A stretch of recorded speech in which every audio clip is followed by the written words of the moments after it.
En este 2023 se cumplen 30 años de la primera marcha de la diversidad. Precisamente estamos en septiembre, el mes de la diversidad. También se cumplen 10 años de la ley de matrimonio igualitario. ¿Qué evaluación se hace? ¿Qué impacto ha generado en nuestra sociedad? También se cumplen 5 años de la ley integral para personas trans. ¿Qué pasa con las manifestaciones de odio que todavía se siguen viendo? De todo esto estaremos hablando esta noche. Bienvenidas, bienvenidos a Así Comienza la OE. Las calles son nuestras. Volvemos a ocupar los espacios como hace 30 años, gracias a un puñado de valientes organizados que sentó las bases para que hoy seamos miles, festejando y combatiendo los discursos de odio y luchando por nuestros derechos. ¡Hagamos ruido! ¡Hagamos ruido! Que se note que inundamos las calles, que desbordamos la 1 de mayo, porque no hay nada que pueda detenernos de cambiar este mundo.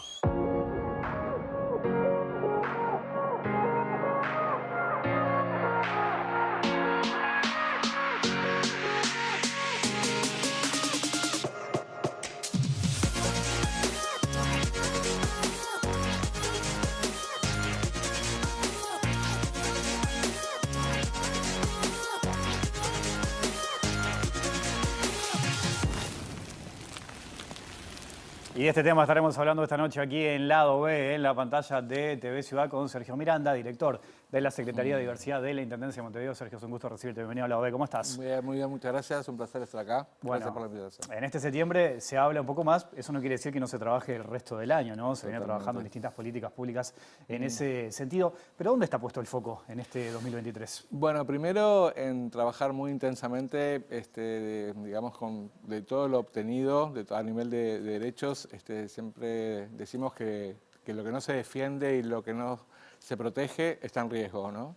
Y como bien decías en la presentación, en el mundo entero están habiendo señales que preocupan, que tienen que ver con rebrotes de odio, con grupos políticos antiderechos. Uruguay está en el mundo, por lo tanto Uruguay no está exento de estas realidades. Entonces estamos como muy atentos a todas estas cuestiones, además de día a día, porque me parece que justamente en este tipo de circunstancias es cuando el Estado tiene que estar más presente.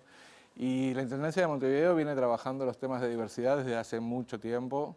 En esta administración en particular se ha profundizado y se han puesto sobre la mesa temas que quizás no estaban tan desarrollados y que nosotros, bueno, nos pusimos a trabajar en diálogo con la sociedad civil y los colectivos, que hicimos como una agenda que pensamos continuar trabajando por el resto de la gestión y que continúe, ¿no? Porque en esto siempre hay que continuar. En esas manifestaciones de odio, mencionaste ahí al pasar que lo notás acá en el Uruguay. ¿Dónde lo ves eso? Bueno, nosotros en la Secretaría hemos recibido denuncias varias de agresiones físicas violentas, muy violentas, de parte de grupos a personas solas en las calles, particularmente en la madrugada, en el centro, en pleno centro, varios casos, no es un caso aislado, en general a personas muy jóvenes, que simplemente manifiestan su identidad y son atacadas por grupos de 4 o 6 personas, en general varones, jóvenes.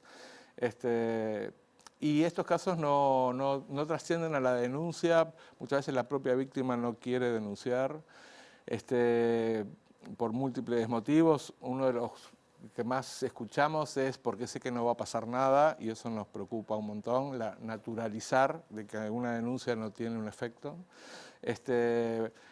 Y bueno, y ante eso nosotros lo que trabajamos en la Intendencia es en la política pública para la población LGBTIQ+, dar herramientas, elementos para protección de la persona, en el sentido de herramientas que la persona pueda tener en sí misma, que tienen que ver con herramientas de la capacitación laboral, del estudio, de la formación, del colectivo. Nos parece muy importante el diálogo entre pares, y en eso creo que la Intendencia viene marcando un diferencial. También ocupando, como en otras áreas y en otras políticas, ocupando espacios que desde el gobierno central quedaron vacíos, ¿no? Prestaciones, herramientas, presencia en barrios y bueno, y ahí la Intendencia también desde la Secretaría de Diversidad está presente. Ahora, es grave eso, Sergio, que mencionabas recién, esos ataques que se pueden dar en la calle. Es grave también que la persona no denuncie porque piensa que después no va a pasar absolutamente nada. Ese tipo de ataques, por ejemplo, ¿también los notás esa discriminación, no sé, en otros sectores? Pienso en los medios de comunicación, pienso en la política también. Sí, en la política han habido varios casos muy poco felices de personas de la política con representación parlamentaria, por ejemplo, dando testimonios o haciendo declaraciones absolutamente de discriminación, homofóbicas. No sé, recuerdo una senadora hablando de las personas trans como una especie, por ejemplo, en una sesión del Senado, no en un micrófono en la vereda, ¿no? Y de esos varios. También hay una cosa, ya que estamos en lo legislativo, porque con esto lo legislativo, y dado que este es un año muy particular, porque como bien decías, son los 30 años de la primera marcha, los 10 del matrimonio igualitario, los 5 de las leyes, ¿no? De la Ley Integral para Personas Trans. Y una cosa que en el diálogo con los colectivos referentes y con las personas, ¿no? Que en un momento hubo como una sensación como que la agenda legislativa de estos temas ya estaba. Y yo creo que lejos de eso, ¿no? Yo creo, primero, que las agendas legislativas nunca ya está, ¿no? Siempre tenés que estar atento y trabajando para eso. Y yo creo que, pero concretamente en el tema legislativo y por aquello de que lo que no está prohibido está permitido, yo creo que un debe en la agenda legislativa es tener una ley que prohíba las mal llamadas terapias de conversión. Esta suerte de tratamientos que son torturas psicológicas y físicas a personas LGBTIQ+, muchas veces provenientes de grupos ultrarreligiosos o de grupos políticos de ultraderecha, que bueno, que con el fin de curar y revertir la identidad de una persona, en general personas muy jóvenes. Y Uruguay tampoco está exento de esto. Nosotros hemos recibido algunas preocupaciones que llegan, siempre es en el ámbito privado, entonces es como difícil de actuar, pero vinculado casi siempre a familias ultra religiosas, por ejemplo. Y bueno, nada, que tiene que ver con esto, ¿no? Con, por ejemplo, llevar a un adolescente, a un joven adolescente a una sesión de terapia y que la profesional que lo atienda, la sesión de terapia consiste en lecturas de la Biblia, por ejemplo. Esas cosas nos han llegado. Y entonces yo creo que eso, el Parlamento sería un tema interesante, imprescindible, que lo tome y que se legisle la prohibición de estas disciplinas y conductas, porque es violencia física, psicológica, de todo tipo, que puede producir daños irreparables en la persona. O sea, son cuestiones graves, ¿no? Y esas cosas en el 2023 suceden en el mundo y también suceden acá. Y a nivel general, ¿dónde crees que se debería avanzar? ¿Dónde crees que se debería poner el foco? Que seguramente los cambios muchas veces van de la mano con cambios culturales, ¿no? Que es otro elemento importante en esta historia. ¿Dónde crees que se debería avanzar? Yo creo, sobre este tema, creo que lo primero es informar y hablar del tema, ¿no? Me parece que digamos, si 1, 2, 3 casos, ya es una señal. Entonces, como siempre, los temas es ponerlos arriba de la mesa y bueno, ver entre las áreas involucradas que tengan que ver con el asunto, bueno, trabajar y resolver el tema. Una ley, el ámbito es el Parlamento, quienes lleven la inquietud al Parlamento. En general, las leyes tanto de matrimonio igualitario como la Ley Integral para Personas Trans son leyes salidas de la sociedad civil, fue la gente la que las impulsó y que peleó por ellas. Y después, con respecto a las políticas públicas que hemos venido desarrollando en la Intendencia, fue esto, ¿no? Traer temas que no estaban hablados, que estaban invisibilizados, población de mujeres lesbianas, infancias y adolescencias trans y no binarias, población no binaria, vejez LGBT, todos temas que no se hablaban y hoy en día ya hay 2 informes que hicimos con la Universidad de la República sobre población lésbica en Montevideo. Las policlínicas de la Intendencia tienen un programa de acompañamiento y seguimiento para infancias y adolescencias trans y no binarias. hicimos una primera encuesta sobre población no binaria en Montevideo y presentamos hace unas semanas un primer informe sobre vejez LGBT, que nos parece bien interesante y curioso, ¿no? Que en una sociedad envejecida como es la uruguaya, el tema de la vejez LGBT no se habla, como que si no existiera. Y si bien tiene temas que no son excluyentes de la población LGBT, hay algunas especificidades que tienen que ver con el vínculo entre pares, con tener un espacio de socialización. Muchas veces son personas solas, sin familia, sin hijos, por historias de vida. Y entonces dijimos, bueno, estos son los temas que hay que poner sobre la mesa y ponernos a trabajar. ¿Para qué? ¿Por qué? Bueno, para generar insumos, porque la política pública necesita insumos serios, responsables, profundos. Y eso es lo que estamos haciendo y con resultados bien interesantes. ¿Cuál es la situación de la población no binaria? Estamos hablando de las personas que no se identifican con un género, ¿no? Ni género masculino ni género femenino. O puede identificarse con los dos. Exacto. ¿Qué pasa en Uruguay o con ninguno. Lo primero que pasa es que para el Estado estas personas no existen. Esta identidad no existe. Nosotros de la Intendencia lo que hicimos fue diseñar una encuesta en diálogo con los colectivos, con referentes y con el equipo técnico de la Intendencia, en esa cuestión del diseño de encuestas, y realizamos una encuesta que estuvimos trabajando 2 años en el diseño de una encuesta profunda, larga, con muchas preguntas que abarcaban temas, primero con la propia identidad, después que tenían que ver con cómo viven en la ciudad, porque un poco la injerencia de Montevideo es esa, ¿no? El espacio público, el transporte, la salud, la educación, el vínculo entre pares también, la convivencia.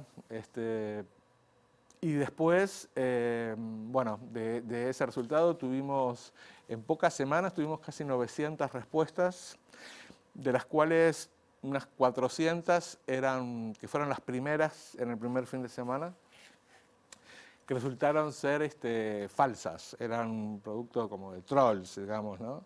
Y eso para nosotros también fue un dato, porque dijimos, bueno, acá pasa algo, ¿no? Si hay 400 respuestas de 900 de personas que se tomaron el trabajo, ¿no? De llenar 400 veces o 400 personas hicieron respuestas falsas, eso es una señal también y nosotros lo tomamos como un insumo de esta cuestión de que, bueno, esto molesta, esto provoca algo que es lo que se sale, y sí, cuando digo molesta me refiero a, bueno, estamos en un sistema muy binario, ¿no?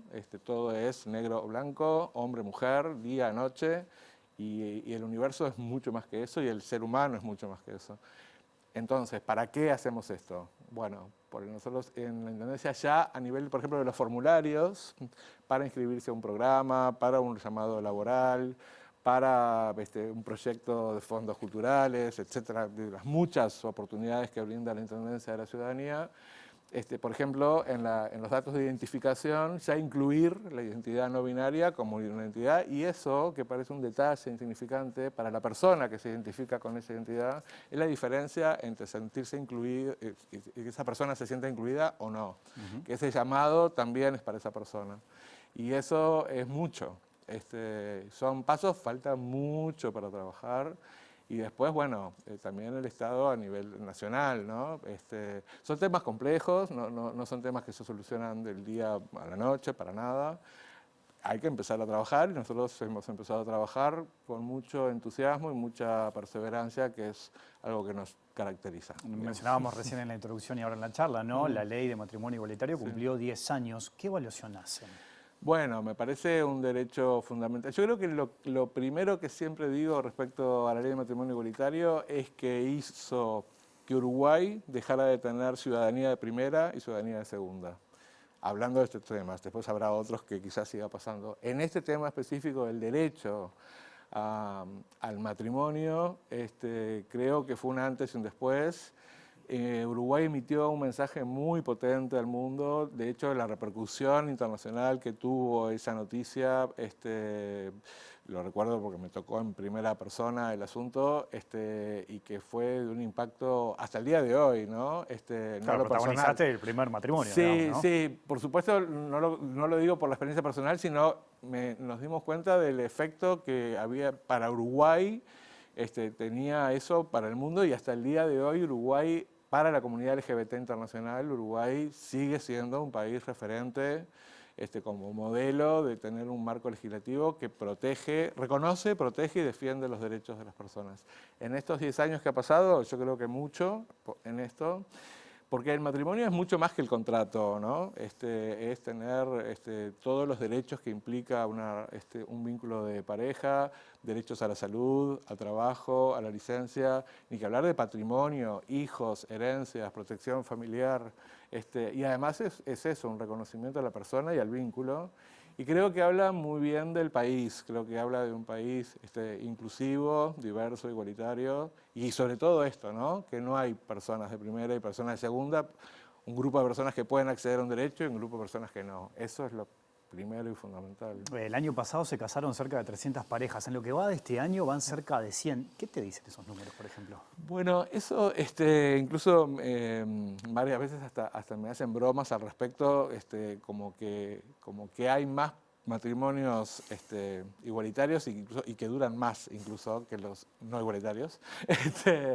Y bueno, yo creo que habla de esto, de la posibilidad de ejercer un derecho, más todo lo que hablábamos recién, lo que implica el nivel de la vida práctica.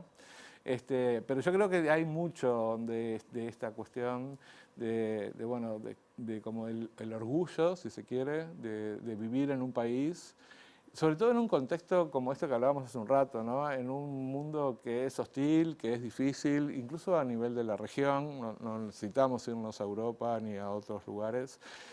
Mismo en la región hay señales donde realmente esto que decía hoy, ¿no? de que los derechos adquiridos no es que se adquirieron y ya está, sino que esto no termina nunca.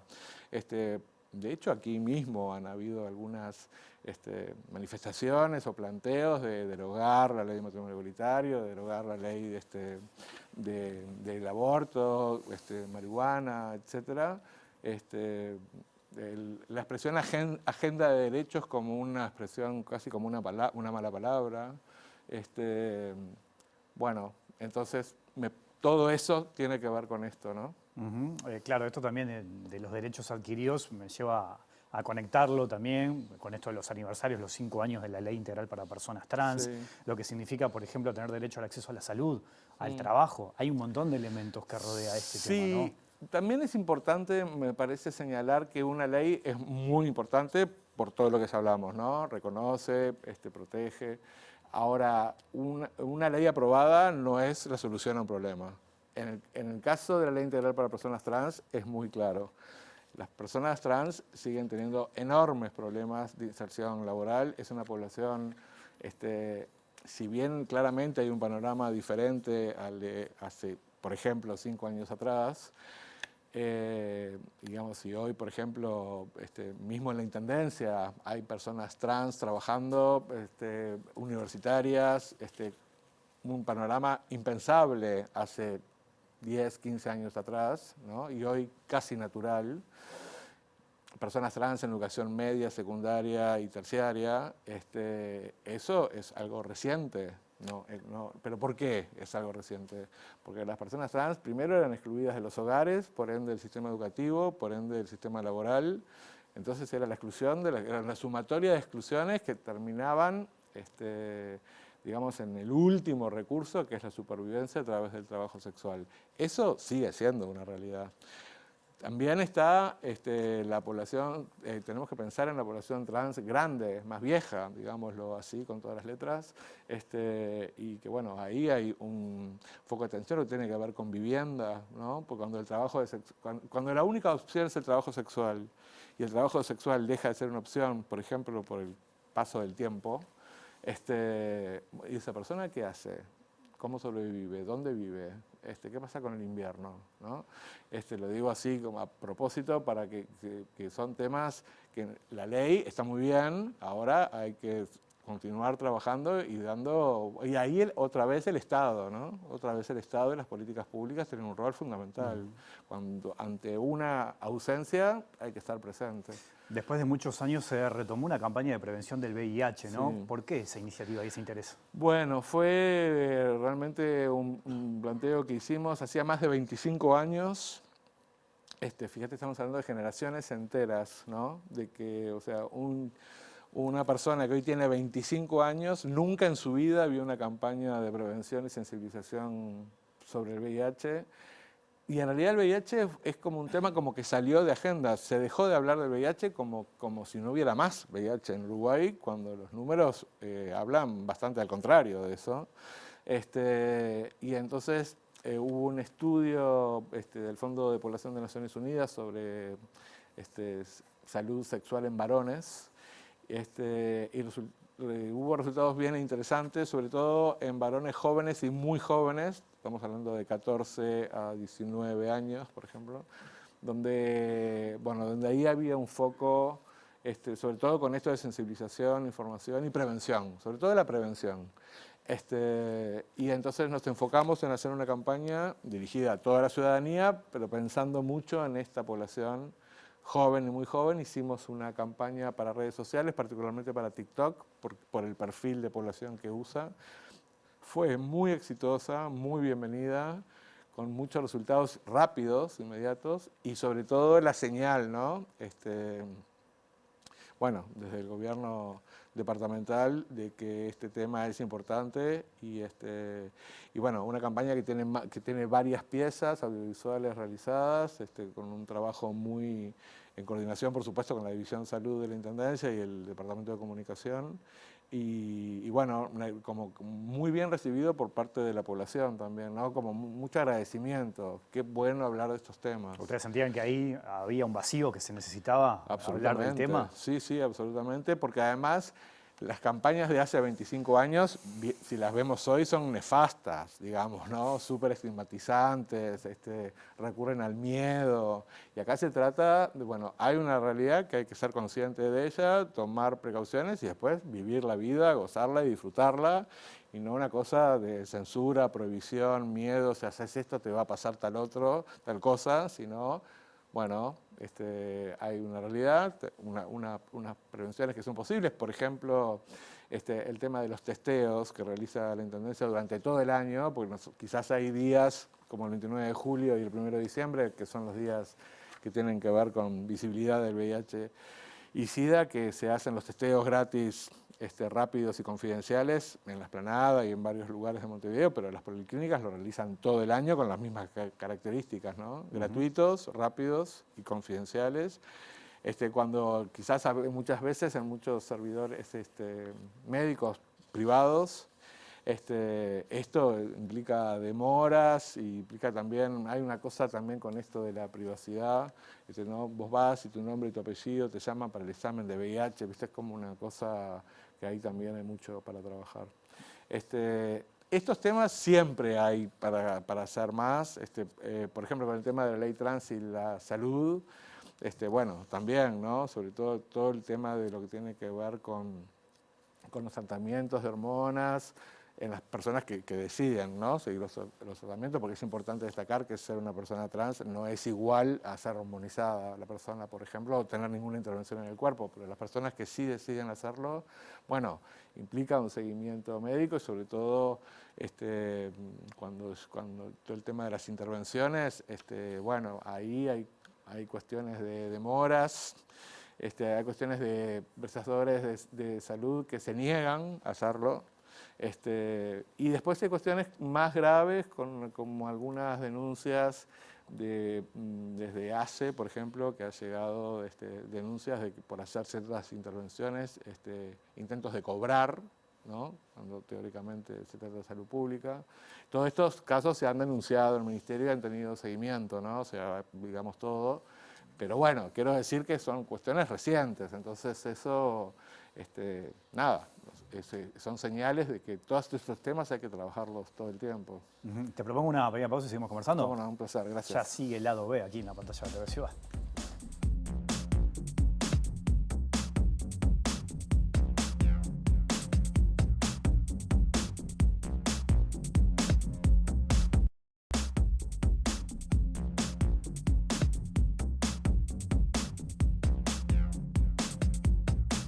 Seguimos en Lado B, aquí en la pantalla de TV Ciudad, conversando con Sergio Miranda, director de la Secretaría de la Diversidad de la Intendencia de Montevideo.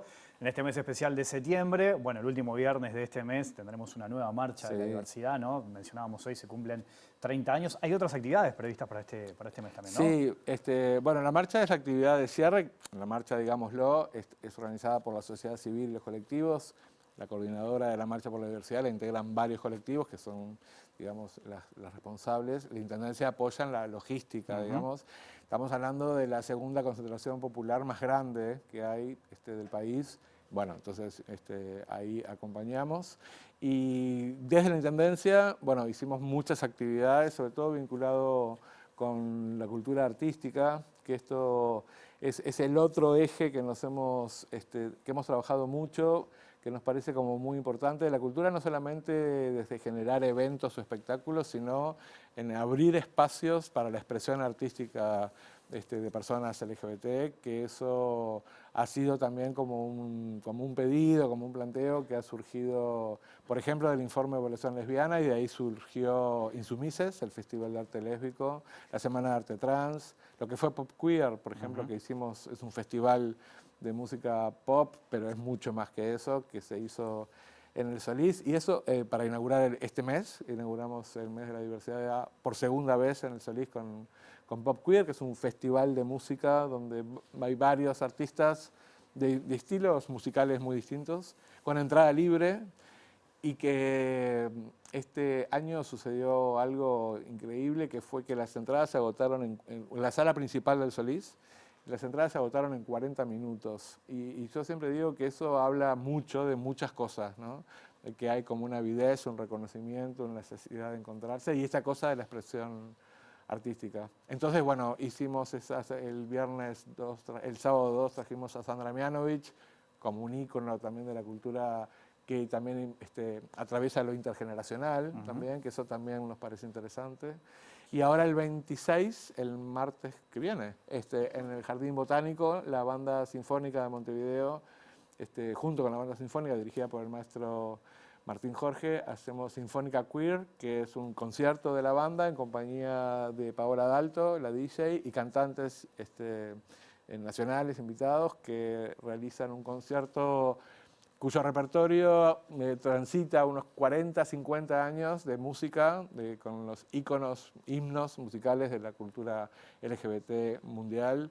Una fiesta imperdible, el martes 26, Jardín Botánico, 19:30, por supuesto con entrada libre y gratuita. Ahora te escucho también y quedan claros los distintos colectivos, los distintos planteos que se hacen también. ¿Cómo se trabaja, no? Para poder reunir todo eso que se plantea para después poder desarrollar políticas públicas. Se trabaja mucho, eso es lo primero, se trabaja en equipo, la Secretaría de la Diversidad tiene un equipo, toda la Intendencia, ¿no? Pero bueno, desde la Secretaría de Diversidad hay un equipo de personas muy comprometidas con estos temas, y además una voluntad política de que esto forma parte de la agenda del gobierno de Montevideo y que por eso es transversal. Nosotros dialogamos permanentemente, por supuesto, con salud, también con las otras secretarías de la División Políticas Sociales, que tienen que ver con discapacidad étnico-racial, población migrante, porque una persona no es LGBT o afro o migrante o en situación de discapacidad, ¿no? Una persona es una persona que puede tener como múltiples aristas para abordar distintas situaciones donde la política pública tiene que actuar. Entonces, esto de la mirada interseccional es una decisión de que sea así, la cuestión transversal. Por supuesto, con la División de Asesoría de Género, con espacios públicos, por supuesto con todo el Departamento de Cultura, y así te podría nombrar de toda la Intendencia. Eso yo creo que es un modo de gobernar bien, en una institución tan enorme como la Intendencia y tan compartimentada, porque digamos, su organigrama es así, ¿no? Lleno de departamentos, divisiones, áreas, secciones. Y bueno, hubo como una propuesta desde el principio que todo eso empezara a trabajarlo, no para deshacer el organigrama, sino que desde la gestión haya una mirada transversal de las cosas. Y eso tiene resultados muy interesantes. Lo vivo yo, digamos, en conversaciones con distintas cuestiones. Por ejemplo, todo lo que es las normativas de baños públicos, que vos decís, ¿qué tiene que ver la diversidad con las normativas de baño público? Porque tiene todo que ver. Por ejemplo, ¿qué pasa con las personas trans o las personas no binarias? ¿Qué pasa con no solamente los baños públicos de un bar o un restaurante, sino qué pasa con los vestuarios y las duchas de los clubes deportivos? Y acá volvemos al principio. Antes era impensable que una persona trans pudiera anotarse en un club deportivo para ir a hacer natación. Hoy no es impensable, es más, está en todo su derecho. Y bueno, y ahí cómo afecta, qué pasa, ¿no? Y bueno, que cuando surge eso, otra vez, el tema sobre la mesa, Claro. las personas involucradas y nos ponemos a trabajar. Ya en el cierre, ¿no? Sí. ¿Cuáles son los proyectos, el futuro? ¿Qué es lo que tienen planificado? Bueno, continuar el eje de salud, trabajo y cultura. Nosotros hemos tenido durante estos 3 años de gestión algunos íconos bien importantes, como por ejemplo las capacitaciones laborales para personas trans y no binarias, que además de darle herramientas que tienen que ver con desarrollo de emprendimientos propios, también formación para el empleo, currículums, entrevistas laborales y demás, acompañamos proyectos que surgen de la propia capacitación. Son capacitaciones que son durante varios meses, que aparte nos ocupamos también de la locomoción y la alimentación de las personas esos días para asegurar la presencia. Estamos hablando que en algunos casos son personas muy vulneradas y que, que hay que atender algunas cuestiones para que las personas puedan sostener, ¿no?, el ciclo de formación. Y además de eso, es muy importante lo que surge en lo vincular, ¿no? Encontrarse entre pares. Seguimos escuchando en los grupos que dicen, yo pensé que esto me pasaba solo a mí. En personas más jóvenes, frases del tipo, yo no salía de mi cuarto y cuando vi esto vine y me encontré con personas como yo. Y entonces, esas cuestiones, eso es la política pública. Dar una herramienta y un impacto en la persona que se lleva consigo y es para siempre. Entonces, eso continuarlo. Y después creo que el proyecto más interesante para anunciar este año es la creación de un centro de referencia LGBTIQ, que es un centro de referencia. Bueno, eso es un lugar primero amigable y seguro que va, digamos, a prestar distintas herramientas que tienen que ver con información, articulación con otras instituciones, una primera línea de atención en un convenio con el CRAM, el Centro de Referencia Amigable de la Facultad de Psicología, con el equipo técnico de trabajo social de la Intendencia, por supuesto en coordinación con la División Salud, y también un espacio para las organizaciones sociales y los colectivos, tener un espacio físico para trabajo y también gestión de actividades, generación de actividades, y muy en diálogo con el barrio. Va a estar ubicado en el corazón de Barrio Sur, ahí en la calle Curuguatí, y que esté en el corazón de Barrio Sur no es para nada un tema menor, en el sentido de la enorme potencial cultural que tiene el barrio. Y en esto de la mirada interseccional, yo creo que el cruce de lo afro y lo LGBT, ahí hay unas cuestiones como bien interesantes para trabajar. Estamos dialogando con los vecinos y con los colectivos del barrio ya hace tiempo, con una excelente recepción.